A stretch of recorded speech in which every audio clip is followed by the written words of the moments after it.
যারা বৈধ ভোটার তাদের নামের মধ্যে যেটাকে লজিক্যাল ডিসক্রিপেন্সি বলছে, সেই লজিক্যাল ডিসক্রিপেন্সির কারণে তাদেরকে এফিডেভিট চাওয়া হচ্ছে, তাদেরকে ডাকা হচ্ছে কাগজ নিয়ে। এসআইআর এর জন্যে নাজেহাল হয়ে যাচ্ছে, পরেশান হয়ে যাচ্ছে, হয়রান হয়ে যাচ্ছে। এবং সেই কথাগুলোই মমতা ব্যানার্জি বলেছেন। মানুষের কথা তিনি মহামান্য বিচারপতির সামনে নিজের মতো করে তুলে ধরেছেন। উনি কিন্তু ওখানে অধিবক্তা হিসেবে যাননি। মুখ্যমন্ত্রী অগ্নিকন্যার মতো, তাকে যেমন অগ্নিকন্যা বলা হয় সেটা তিনি প্রমাণ করেছেন। কেন অগ্নিকন্যা বলা হয়? তিনি শুধু মাঠে ময়দানে লড়াই করেননি, সেই লড়াইটাকে মানুষের বক্তব্যটাকে, মানুষের আওয়াজটাকে তিনি আদালতের চিফ জাস্টিসের সামনে সেটা তুলে ধরেছেন। তাড়াহুড়ো করে কাজ করতে গেলে কোনো বা সাধারণ কর্মীর মধ্যে হয়তো বেশি ভুল করবে, তার থেকে একটু এফেক্টিভ লোক হলে আরও হয়তো কম ভুল করবে, কিন্তু ভুল হবেই।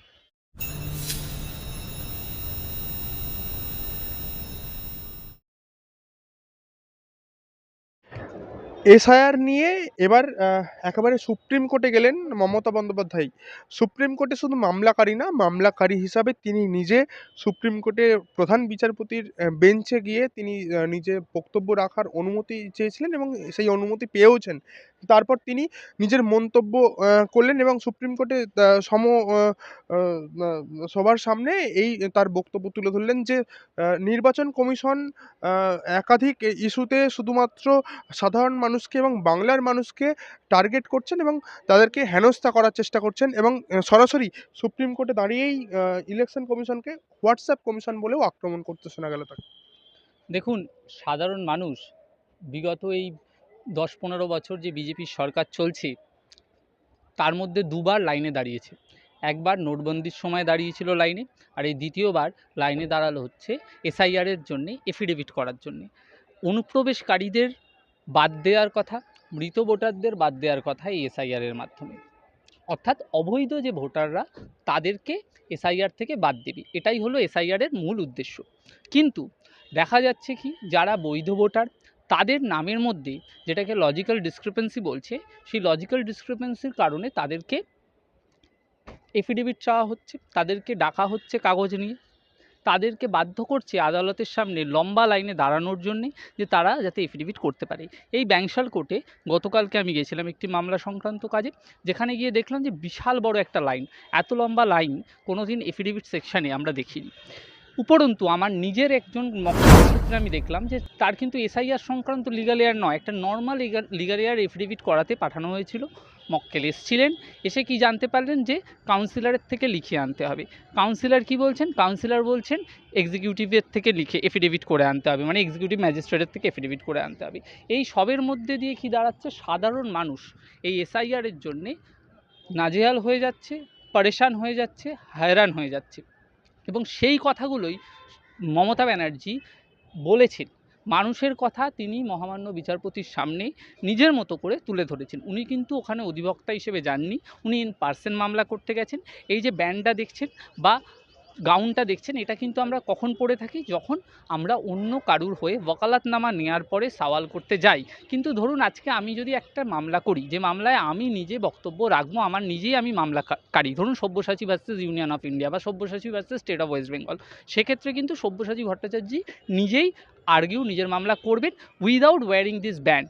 তো উনিও সেরকমই, মমতা ব্যানার্জি নিজের মামলা নিজে মামলাকারী হিসেবে তিনি বলতে চেয়েছেন এবং তিনি মহামান্য বিচারপতির সামনে একটা জ্বলন্ত ইস্যু, যেটা নিয়ে আজকে সাধারণ বাংলার প্রত্যন্ত গ্রাম বাংলা থেকে শুরু করে শহরের এলিট ক্লাস অবধি সবাইকেই এফেক্ট করেছে এই এসআই। মুখ্যমন্ত্রী তাহলে কি আইনজীবী হিসাবে সুপ্রিম কোর্টে উপস্থিত ছিলেন? না, উনি ব্যক্তিগত আহ, ক্ষমতায় বা ব্যক্তিগতভাবে অ্যাপিয়ার করেছেন, আইনজীবী হিসেবে উনি ওখানে অ্যাপিয়ার করেননি। কিন্তু উনি সওয়াল করেছেন, উনি বাংলার মানুষের কথা বিচারপতিদের সামনে তুলে ধরেছেন। মমতা বন্দ্যোপাধ্যায়ের এই যে রূপ, যে সাধারণ মানুষের জন্য সুপ্রিম কোর্টে যাওয়া এবং সুপ্রিম কোর্টে গিয়ে প্রধান বিচারপতির বেঞ্চে তিনি তার অনুমতি চেয়ে এবং তার বক্তব্য রাখলেন। এইটা আ আ আগামী দিনে এসআইআর এর কি রূপরেখা হতে পারে এবং এসআইআর এ কি সুপ্রিম কোর্টের আগামী দিনে দৃষ্টিভঙ্গি হতে পারে? দেখুন, সুপ্রিম কোর্টও এই ব্যাপারটাকে কনসিডার করেছে যে কিছু ভুল হচ্ছে।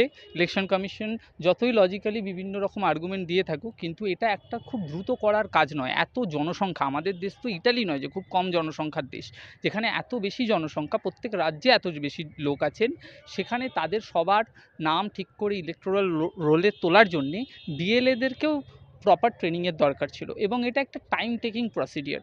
কোর্টের সামনে সেটাই তুলে ধরা হয়েছে। কোর্টও এটা বুঝতে পারছে যে তাড়াহুড়োতে জলদি কা কাম শয়তান কা হোতা হয়।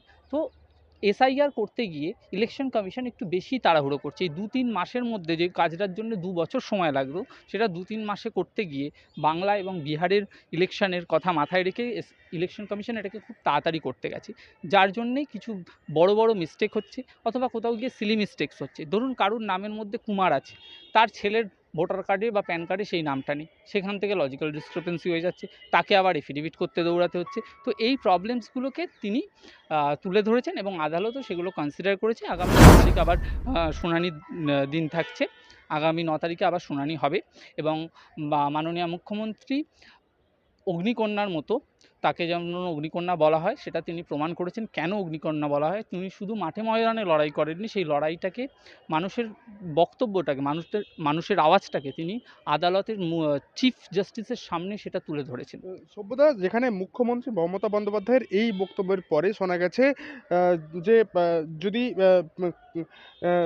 বি গ্রেডের যে অফিসার চাওয়া হয়েছিল, যা দেওয়া হয়নি, তার কারণে কোথাও অঙ্গনওয়াড়ি কর্মীদেরকে দেওয়া হয়েছে এবং কোথাও বা বাইরে থেকে লোক আনা হয়েছে। সেই জায়গায় কি এবার ইলেকশন কমিশনের তরফ থেকে বাংলা থেকে কর্মী চাওয়া হয়েছে, সেই বিষয়ে কি বলবে রাজ্য? দেখুন, রাজ্য সরকার তো সেটা জবাব আদালতেই দেবে, যে কীভাবে তারা কোন কোন কর্মীদেরকে অ্যালট করতে পারছেন, কত সংখ্যক কোন গ্রেডের অফিসার্স, কোন গ্রেডের WBCS অফিসার্স বলুন বা তার নিচের র্যাঙ্কের অফিসার্স বলুন, দিতে পারবে এই প্রপার কাজটাকে শেষ করার জন্য। কিন্তু অ্যাট দিস মোমেন্ট যত বেশি ম্যান পাওয়ার ইউজ করা হোক না কেন, time is a factor. Time is definitely a factor. যত কম আহ, সময় থাকবে হাতে, যত ভালোই দক্ষ লোক হোক না কেন, যত ভালো কোয়ালিটির লোক, যত এফিশিয়েন্ট লোকই হোক, তার মধ্যেও ভুল হবে। তাড়াহুড়ো করে কাজ করতে গেলে কোনো বা সাধারণ কর্মীর মধ্যে হয়তো বেশি ভুল করবে, তার থেকে একটু এফেক্টিভ লোক হলে আরও হয়তো কম ভুল করবে, কিন্তু ভুল হবেই, ভুল হতে বাধ্য। তো শুধু ইলেকশন কমিশন যে ল্যাক অফ পিপলের কথা বলছে বা lack of efficient workers or অফিসার্সের কথা বলছে, সেটা এফেক্টিভ নয়। Time is a factor.